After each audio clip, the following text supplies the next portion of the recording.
বড় পয়গম্বরদের মধ্যে একজন পয়গম্বর ছিল হযরত নূহ আলাইহিস সালাতু ওয়াস সালাম। তিনার জামানায় সমস্ত মানুষেরা আল্লাহ তাআলাকে ভুলে গিয়েছিল। তারা ভুলে গিয়েছিল কে তাদের রব, কি তাদের পরিচয়, তাদের ধর্ম কি, তারা সমস্ত কিছু ভুলে গিয়েছিল।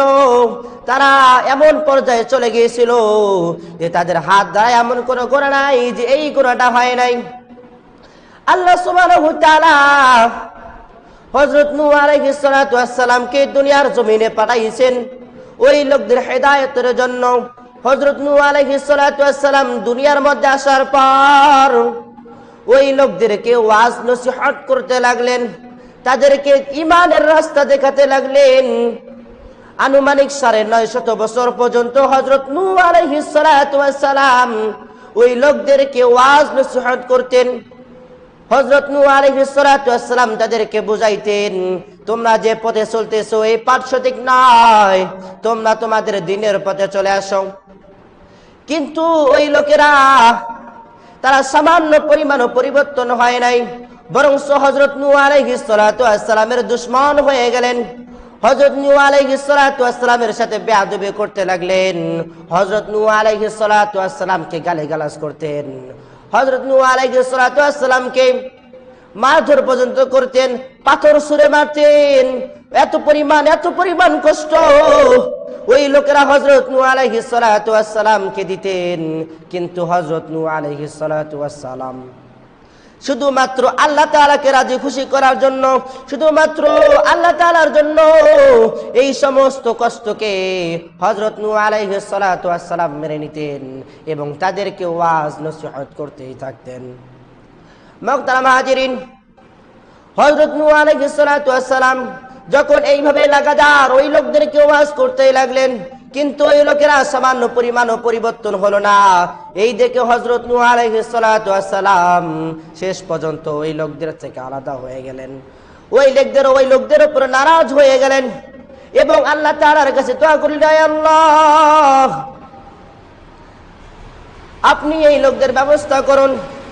হযরত নূহ আলাইহিস সালাতু ওয়াস সালাম আল্লাহ তাআলার কাছে যখন এই বরদোয়া করলেন, আল্লাহ তাআলা হযরত নূহ আলাইহিস সালাতু ওয়াস সালামের বরদোয়াকে কবুল করে নিলেন।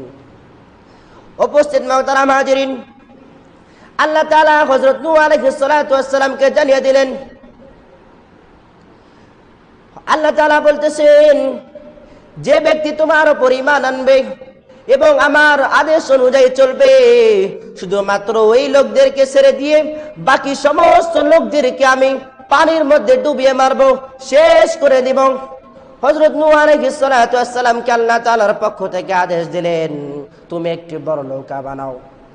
হযরত নূহ আলাইহিস সালাতু ওয়াস সালাম তার অনুসারীদেরকে নিয়ে একটি বড় নৌকা বানানো শুরু করলেন এবং শেষবারের মতো হযরত নূহ আলাইহিস সালাতু ওয়াস সালামের যে সমস্ত অনুসারীরা ছিল, যারা ভুল পথে চলে গিয়েছিল, তাদেরকে বোঝাতে লাগলেন, শোনো শোনো, শেষবারের মতো আমি তোমাদেরকে বলতেছি, তোমাদের উপর এক ভয়ানক প্লাবন আসতে চলেছে, ভয়ানক তুফান আসতে চলেছে। তোমরা যদি এখনো আল্লাহ তাআলার ঈমান নিয়ে আসো, আমার উপর ঈমান আনো, আল্লাহ তাআলার আদেশ অনুযায়ী চলো, তোমরা যদি এখনো ইসলামের পথে ফিরে আসো, তোমরা এই প্লাবন থেকে বাঁচতে পারবা। কিন্তু ওই লোকেরা কি করলো? ওই সময়ও হযরত নূহ আলাইহিস সালাতু ওয়াস সালামের কোনো কথাকে মানলেন না, বরং তেনাকে নিয়ে হাসি ঠাট্টা করতে লাগলেন। তারা বলতে লাগলেন, এখন তো কোনো পানির কোনো নাম নিশানাও নাই, তোমরা নৌকা কেন বানাইতেছো? হযরত নূহ আলাইহিস সালাতু ওয়াস সালাম আর কিছু বললেন না, বরং ওই লোকেরাই হযরত নূহ আলাইহিস সালাতু ওয়াস সালামকে নিয়ে টিটকারি মস্কা করতে লাগলো। এটাও বলেছেন যে হয়তো তোমার মাথা খারাপ হয়ে গেছে। এইরকম যখন গালিগালাজ করতেছিলেন, হযরত নূহ আলাইহিস সালাতু ওয়াস সালাম আর কোনো কথা বলে নাই। হযরত নূহ আলাইহিস সালাতু ওয়াস সালাম শেষ পর্যন্ত নৌকার মধ্যে উঠে গেলেন, তার সমস্ত অনুসারীদের নৌকার মধ্যে তুললেন এবং পৃথিবীতে আল্লাহ রাব্বুল আলামিন যতগুলো সৃষ্টিজীবকে পাঠাইছেন, সমস্ত সৃষ্টিকুল থেকে হযরত নূহ আলাইহিস সালাতু ওয়াস সালাম প্রত্যেক প্রাণীর এক এক জোড়াকে নৌকার মধ্যে উঠালেন।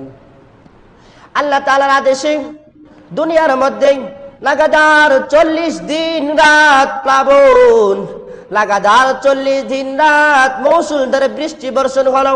আসমান থেকে পানি বর্ষণ হইতেছিল, জমিনের নিচ থেকেও পানি উঠতেছিল। এভাবে সমস্ত দুনিয়া ডুবে গেল। পাহাড় পর্বত গাছপালা ঘরবাড়ি ইত্যাদি সমস্ত কিছু পানির মধ্যে ডুবে গেল। সমস্ত দুনিয়া পানি দ্বারা ভরপুর হয়ে গেল। পৃথিবীর মধ্যে যা কিছু রয়েছিল সমস্ত কিছু ধ্বংস